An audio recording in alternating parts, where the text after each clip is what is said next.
there is war. Well, as a matter of fact, it's not a big European war yet, but in some elements, I think that it is even global. I mean, like cyber war. In some elements, it's touching upon a lot of issues in the energy sector, for example. The issues of the level of martial art, of war art, is how a certain side can use non-military tools, absolutely non-military, for achieving the military goals. Therefore, energy infrastructure started playing an important role. Hello and welcome to Ukraine in Flames, a special project by Ukraine Media Center, and I'm your host, Myroslava Yaremkiv. How much damage did the latest Russian strikes cause to the Ukrainian energy system? There is no final count yet. However, everyone feels the consequences. There is a significant deficit in the system, and industry and businesses are already switching to shutdown schedules. To avoid cutting off residential blocks across the country, as is currently happening in Kharkiv, Ukraine is requesting emergency assistance from its neighbors or buying expensive imports. However, everyone understands that these solutions are only temporary, and there is less and less time left until winter. A new repair campaign may cost tens of billions of hryvnias. Last year, every Ukrainian contributed to the recovery by accepting higher tariffs. The government is considering a similar option now. In today's episode, we'll discuss why Russia targets Ukrainian civilian energy facilities with missile strikes and explore effective responses to these terror tactics from the Russian Federation. If you want to learn more about the subject, please continue watching this video and subscribe to our channel so that you don't miss our videos in the future. Attacks on Ukraine's energy system have a clear goal. The Russians want to force us to surrender by creating unbearable living conditions and pushing for negotiations. This is clear to everyone, and the Russians themselves do not hide it. Will they succeed? I'm sure not. At one time, Hitler tried to achieve similar goals by bombing London, but it didn't work. It won't happen with us either. On the economic side, we're also capable of minimizing the consequences of energy terror.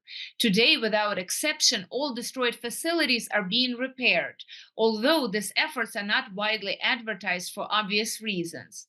There have already been instances when restored units or substations became the target of repeat attacks. State and private companies are primarily using their own funds to restore destroyed power plants and substations. The announced foreign aid is just a drop in the ocean. Given the scale of the destruction, money cannot replace sophisticated equipment on a here-and-now basis. Valeriy, chairman of the UCMC board and ambassador extraordinary and plenipotentiary of Ukraine, will talk more about why energy infrastructure became so crucial in this war.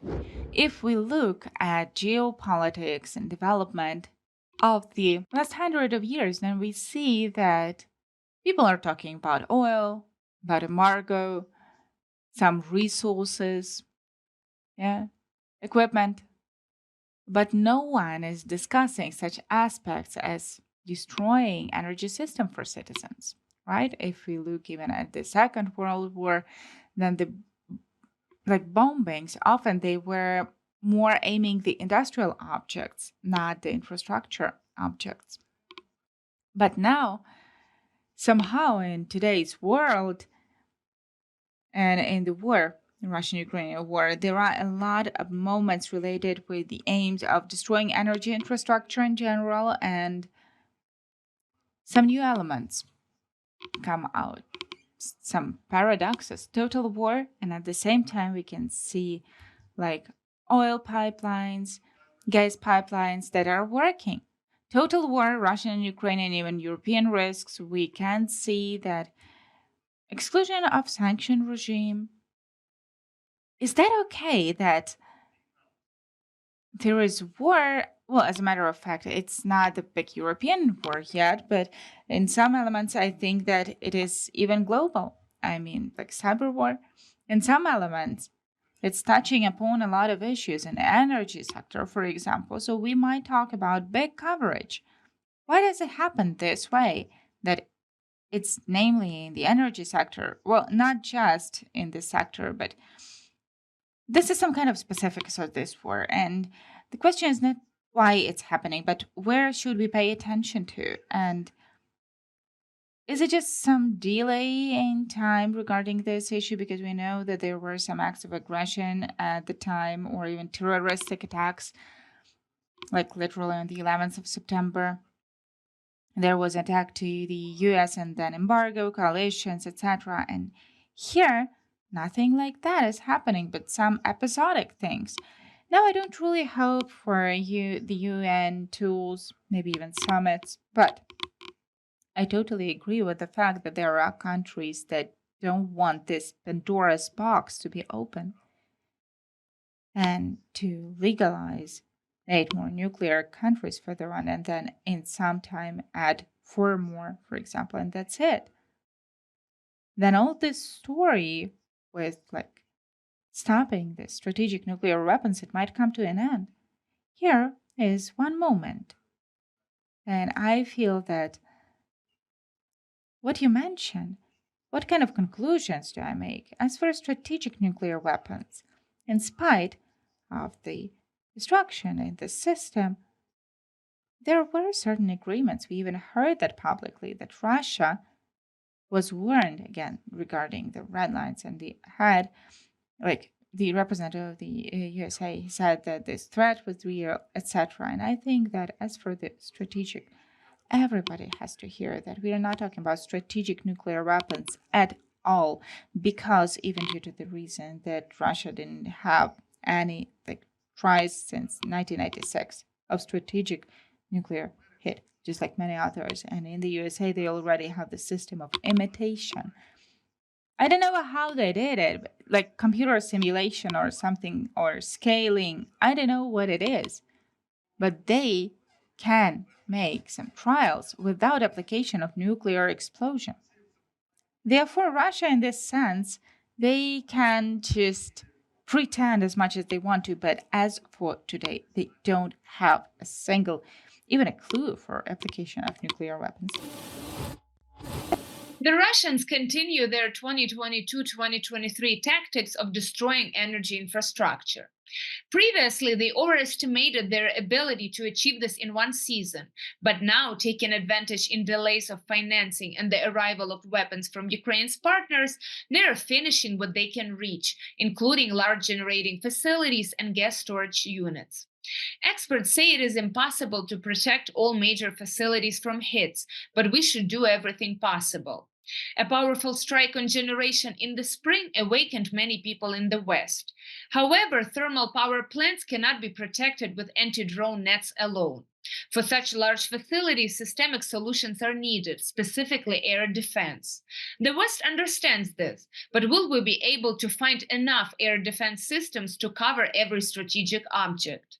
Mikhailo Gonchar, president of the Center Strategy 21, will elaborate more on this.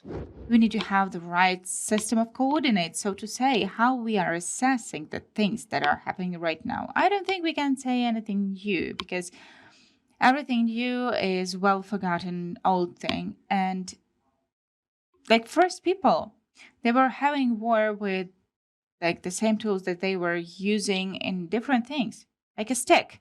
It was multifunctional. You could kill by it. And you could like look for some fruits, get them from the tree, etc. What do I mean? I mean that the fact that there is certain classification of types of weapons in war, modern war, anything can become a weapon. The issue is of the level of martial art, of war art, is how a certain side can use non-military tools, absolutely non-military, for achieving the military goals. Therefore, energy infrastructure started playing an important role. Because if we look at, for example, 1990s that you mentioned when we've been working together in the system of National Council of Defense and Safety, Russia started implementing successfully. It was kind of not really consciously, but intuitively, they were moving in this direction, and they were using resources, supplying gas and oil as the political forcing for post Soviet countries. to use the path that is necessary for Moscow. And when Putin's period started, it became a doctrine already. Since 2003, I am often asking our foreign partners and expert environment politicians whether they've read the preamble of the first system of energy strategy of Russia, which was adopted in August 2003. The preamble, like general things, yeah? But it starts with a very loud phrase that energy resources and this complex of Russian Federation is not just the base of economic development of Russia, but it's the tool of conducting internal and external policy. Just sincere constatation. It disappeared in further editions, but again, the word has been said. In this context, we can say that Russia quite successfully was implementing such a strategy of energy, kind of joining the other countries. Well, it was joint energy infrastructure since Soviet times, but they were also successfully implementing the plan of going to Europe. And the implementation of that has started actually back in the 60s. And this stage of Russian aggression against Ukraine, which started in 2014 actually, and starting since 2022, it's kind of the conventional, with applying conventional tools and energy infrastructure that became goals for targeted hits. The aim is to cope with the moral strength of Ukrainian people. And that has been applied not for the first time here. Not many people know because it has been written, it's not that well known in the West, but the strategy of total energy hit was applied by the USA in coalition of 40-something countries during the operation on releasing Kuwait from Iraq occupation in 1991. And then, methodologically, approximately for a month, coalition and the USA, they were systemically hitting. Well, first of all, they started with the oil infrastructure, oil processing infrastructure, oil warehouses, and energy infrastructure. In order for Iraq, after this campaign of hits, they were quite developed among other Arabic countries in terms of energy resources and development of energy and consumption of energy. One of the first countries of the Muslim world at the time, and Saddam Hussein, he was making big investments. Approximately 4% remained of energy potential of Iraq from the one that they used to have. It was aiming at not just taking the fuel from the army of Saddam and to just hit the logistics, those are logical military tasks, but also to break the moral defense of the society and to incline Iraq's society. Well, the thought was that at the end, people of Iraq will just cope with the regime. It didn't happen this way, it's the other story, but from my point of view, Russians, they just borrowed this experience. You've been watching the special project by Ukraine Media Center dedicated to the Russian-Ukrainian war, Ukraine in Flames. In the description under the video, you can find information on how you can help Ukraine fight Russian aggression. If you find our work useful, please like and share this video. Slava Ukraini!